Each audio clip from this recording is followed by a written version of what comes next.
So today I'll be trying out a new foundation from the drugstore, the Covergirl Trublend Matte Made Comfort Matte Foundation. This is being sold according to their website as a pore minimizing, oil controlling, transfer resistant, 12-hour comfort matte foundation that isn't drying or cakey. Trublend Matte Made formula is developed with a flexi-hold technology that creates a strong yet flexible film on skin for durability and comfort, while the mattifying powders absorb oil and minimize pores for a soft, matte, flawless finish. So my skin tends to be on the drier side, and typically matte foundations are a disaster for my skin. They are not the best choice for me, but I still wanted to try it out and see if I could make it work. We are heading into summer now, and this is the one time a year where I can sometimes get away with wearing a matte foundation. So I picked this up for $14, and you get 1 fluid ounce of product, which is standard for a bottle of foundation. So I picked up L40 Classic Ivory, which is the 4th lightest shade available. And this foundation is available in 40 different shades, which I think is a first for a drugstore foundation. I don't know of any other foundation other than Fenty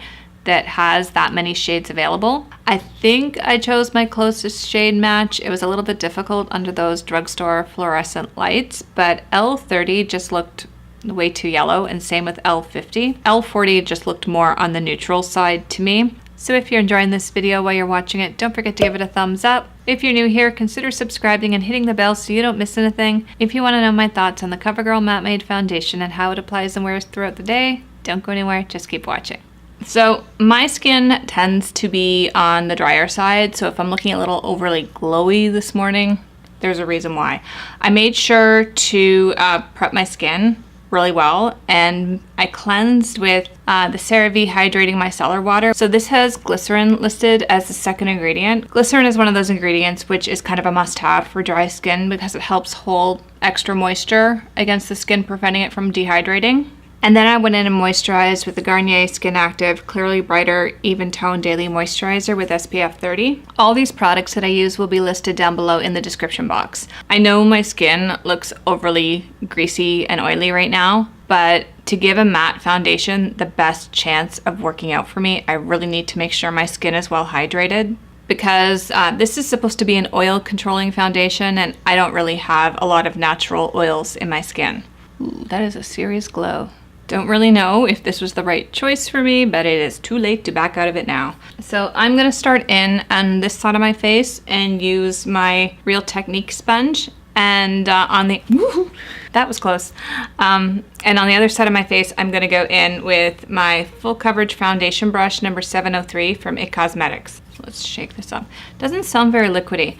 So I'm not entirely sure of the shade that I chose. I chose number 40 Classic Ivory. Covergirl foundations are notorious for oxidizing on me. Most of the time I can't wear them because the lightest shade is either too yellow or too dark, or they just oxidize to a completely unwearable color. I think it's amazing that they've put out a shade range with 40 shades available. This is the shade I chose, and it's looking a little light for me, but the next shade up and the next shade down looked really, really yellow, and I don't really like the yellow foundation look on me. It just looks weird and wrong.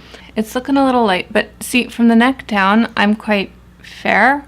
So I'm counting on this oxidizing to a much more wearable color where it blends with my neck a bit more. It has a pump. Awesome. We'll start with that much because I can always go back and get more. The shade actually looks pretty neutral. I was afraid it would look too peach. It looked a little peachy in the bottle, but it's not bad. It looks a little light, but it's not unwearable. It has that same, you know, the Wet n Wild Photo Focus foundation, that kind of paint type of smell. Yeah, it's a little bit paint-like. Okay, so far the shade, it's okay, but I don't know. It looks like most of the foundation is being soaked up by the sponge. So I'm gonna try the other side with the brush. Ooh, and I just got a good look at my hand. That has probably darkened about 2 shades darker than when I first applied it. There's a fresh pump of it compared to what was sitting on my hand earlier, so this will oxidize.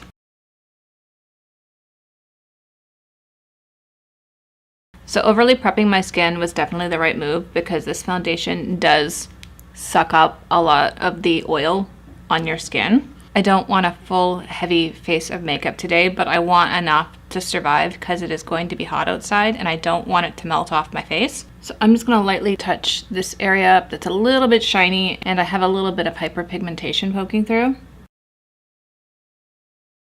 So it has darkened a little bit. The shade match isn't awful, it's just not my favorite. The only problem is the next shade down for me is very, very yellow undertoned, and I'm not sure I could get away with L40. That might be a little too light for me. So unfortunately, it is what it is. It's not the worst match in the world, it's just not my favorite. It doesn't feel dry, and up close, it doesn't look dry. And there's still a glow coming through from all my moisturizing products. So if you have dry skin like myself, this foundation is wearable, but you really have to prep your skin. You can't just slap this foundation on dry skin and expect it to work. You really have to prep your skin first, otherwise it will be an extremely uncomfortable experience. But so far it looks okay. Everything is looking really good so far. Like if I get up close, there's nothing settling into lines around my eyes or along my forehead here. There's nothing creasing along my forehead. No, there's nothing creasing around my mouth or anything. As far as coverage goes, this doesn't say what kind of coverage this foundation is. There's nothing listed on the packaging. I didn't see anything on the website, but from first glance, it looks about medium coverage. It's definitely not full coverage, but it's definitely not a serum either. But everything at this point is looking pretty good. There's no texture that's being emphasized or clinging to dry patches. So I am gonna go put on the rest of my makeup and I will be right back. So the time is 10:43. So everything is still looking really nice with the exception of the color. I think it's oxidized again. I'm looking at my neck in comparison to the rest of my face. The good news is I don't look orange. I just look like I just look tanned. Yeah, this is the color in the bottle. This is the color of my face. So it definitely does darken. But other than the color, everything still looks great. There's no dryness on my face, which was my #1 concern, seeing as this is a matte foundation. I was positive that this would not work for my skin. I'm 44 years old, so matte foundations are typically not the best choice for me. But as long as you take the time to make sure that your skin is well moisturized and hydrated, there's no reason why someone with dry skin shouldn't be able to use this foundation. My only beef with it is the color. At this point, it's not my favorite. But because CoverGirl has such an extensive shade range, I should be able to find one that I can mix to make a better color for my skin. So on my eyes, I'm using the Urban Decay Petite Heat palette. For cheeks, I'm using the Physician Formula Butter Blush in Natural Glow. For highlighter, I'm using Physician Formula Butter Highlighter in Pink Rose. And for lips, I'm also doing a wear test currently for the Milani Amore Matte, and I will put that right up there if you'd like to watch it. And this one is in the shade 39 Pretty. So the next check-in will be in natural light. I'll see you guys in 5 hours. So the time is 4:21. I know I look a bit of a hot mess right now, but I had to lay down for a bit because I had a migraine coming on. So let's start with the color. The color is, I think it's darkened again. I don't look orange really, but the color is just not, it's just a little too dark for me.